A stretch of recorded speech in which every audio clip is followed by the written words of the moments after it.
the hospital called me. Said there was a man there who wanted to talk to me.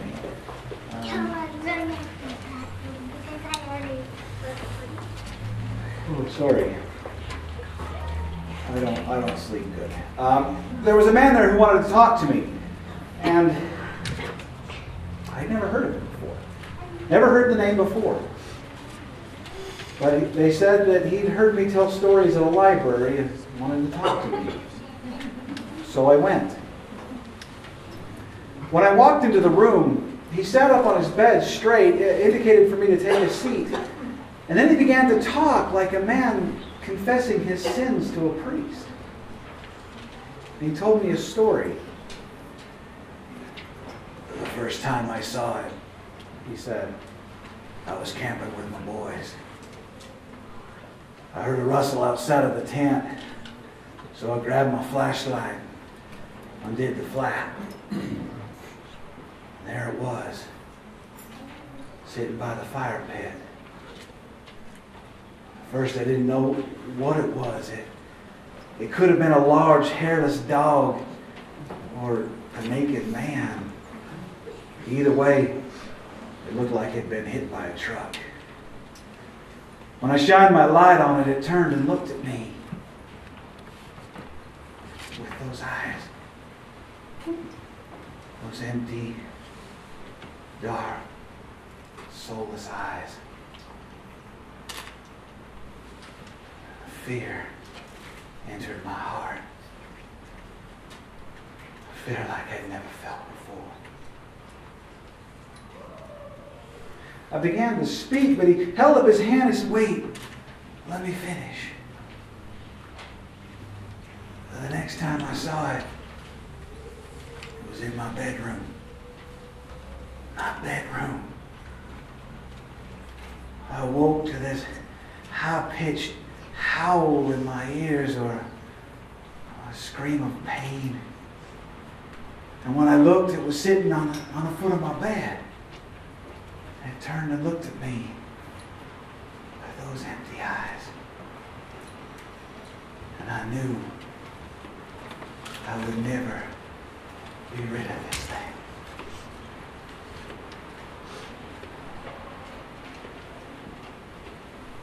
I began to wonder what this man was in the hospital for.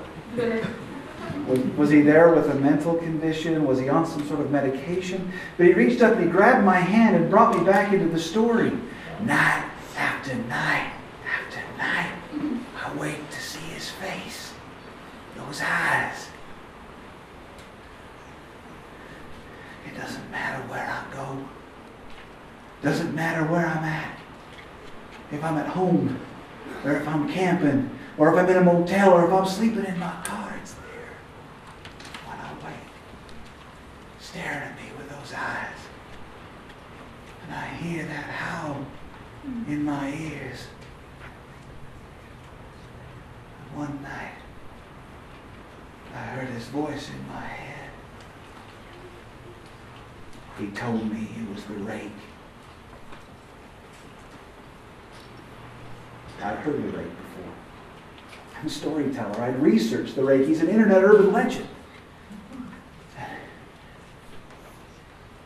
My sons are dead. Quickly, I was paying attention again. My oldest boy died at camp. His leaders told me that he was screaming in the night in his tent, kicking at the sides. And when they finally got the flap open, he was dead. His eyes were open in fear. But he was dead. My younger boy died in my arms. I awoke to his screams, and I knew. And I ran to his room. And when I got there, I saw it sitting on the windowsill, looking at me with those eyes. It bared its teeth at me. I jumped from the window.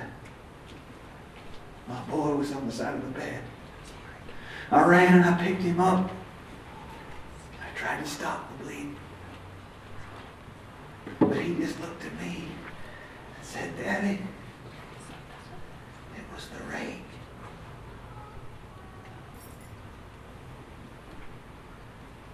Night after night, I see it. It never leaves me alone.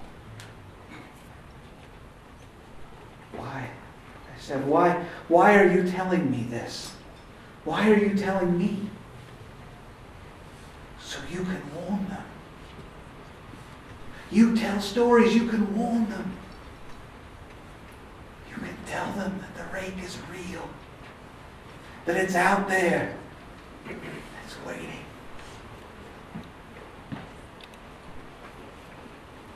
I went home. I didn't know what to do with this. A couple of days later, the hospital called again. They told me the man was dead. He killed himself in the night. But they found on his bedside table a note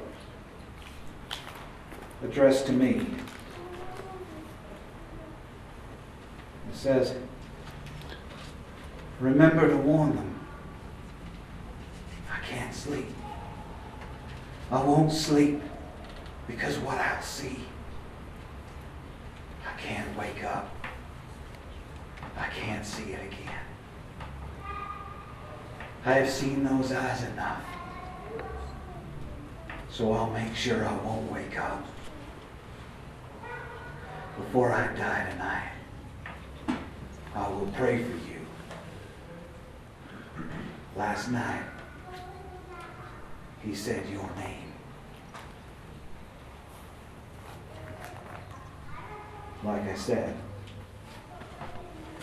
I don't sleep good.